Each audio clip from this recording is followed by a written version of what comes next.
செஞ்சதுக்கு அது மாதிரி உங்களுடைய பேனா தான் இந்த நாட்டையே செலுத்தும். அது ஞாபகம் வச்சுங்க.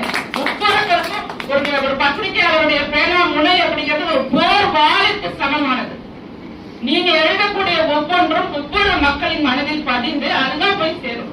நீங்க அட்வான்ஸ்டா கூட யூடியூப்ல கூட யூஸ் பண்றீங்களா? யூடியூப் பயன்படுத்துறீங்களா? ஆரம்பிச்சிட்டீங்களா? அதெல்லாம் கொஞ்சம் டெக்னாலஜிக்கு ஏற்ற மாதிரி நம்மளுக்கு கொண்டு வந்தீங்கல்ல.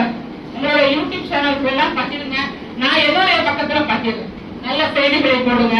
எனக்கு ஒரு 1,00,000 பேர் 2,00,000 பேர் ஃபாலோவர் இருக்காங்க. அந்த இடத்துல நானும் பகிர்றேன். ஏன்னா இப்ப நீங்களும் நினைச்சிருந்தா பெரிய பத்திரிகை கீழே கூட போய் வேலை பார்க்கலாம். ஆனால் ஆரம்பித்த இடத்திலேயே நின்று வேலை பார்த்து அதற்காக ஒரு கூட்டமாக ஒரு குடும்பமாக இருக்கிறீங்கன்னா நாம் எல்லாருமே ஒண்ணுதான்.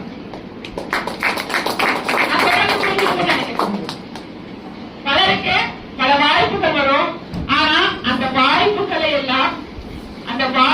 எல்லாம் ஓரமாக வச்சுட்டு நான் இங்கதான் இருப்பேன், அது என்ன ஆனாலும் பரவாயில்ல அப்படின்னு ஒரு முடிவெடுக்கிறோம்ல, அதுதாங்க மனித நேயம். அந்த மனித நேயம் மனிதனுக்குள்ள மிக முக்கியமான ஒன்று. ஏன்னா பணம் தேவைதான், பணத்திற்கான தேவை சேவைதான். ஆனா பணம் மட்டும் வாழ்க்கை இல்லை அப்படிங்கறத உணர்ந்து பணத்தையும் தாண்டி இன்னைக்கு பணம் படைத்தவர்கள் நிம்மதியா இருக்காங்கன்னு நம்ம நினைக்க முடியாது. நாம ஒரு வேளை 2 வேளை 10 ஒரு வேளை சாப்பிட்டாலும் நிம்மதியா இருக்கோங்கிற எண்ணத்தோட இன்னைக்கு எத்தனையோ மக்கள் மகிழ்ச்சியாக இருக்காங்க. அதனால ஒரு வாழ்க்கை அதுல நாம யார் நம்மளை நம்புறாங்களோ அவர்களுக்கு நாம நம்பிக்கையா இருப்போம். அந்த நம்பிக்கையை நம்ம கொடுப்போம் அப்படிங்கறத நீங்க எல்லாருமே நீங்க உங்களை பார்த்தாலே தெரியுது. உங்க முகத்திலேயே அந்த ஒரு சிறந்த மனிதர்கள் அப்படிங்கிறத பார்க்கும் போதே அந்த முகத்துல தெரியுது. இன்னும் பலரை இங்க அழைத்து வாருங்கள். அதன் அவர்களுக்கும் மற்றவர்களுக்கும் உறுதுணையாக நின்று மிகப்பெரிய நிலையை இந்த 2 பத்திரிகைக்கும் அடைய வேண்டும்.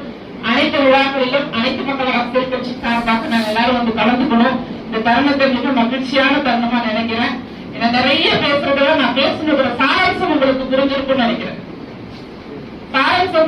நினைக்கிறேன் உறுதியா. அது புரிந்தால் போதும். நாங்க இன்னைக்கு ஷார்ட் பார்த்து நிறைய நேரம் பேசுறதெல்லாம் பிடிக்கிறது இல்லை.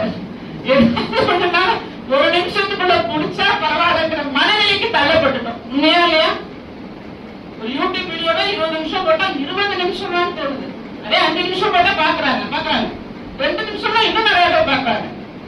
அதனால நாமளும் காலத்துக்கு ஏற்ற மாதிரி நானும் ட்ரெண்டிங் அரசியல்வாதியாக மாறி அதிக நேரம் பேசி போர் அடிக்காம நான் என்ன பேச வேண்டுமோ அதை பேசி அதை நினைச்சு மற்றும் இங்க வந்திருக்கக்கூடிய சகோதரர் சரவணன் அவர்களுக்கும் மற்றும் யுவராஜ் சகோதரர் அவர்களுக்கும் என்னுடைய வணக்கத்தை தெரிவிக்கிறேன்.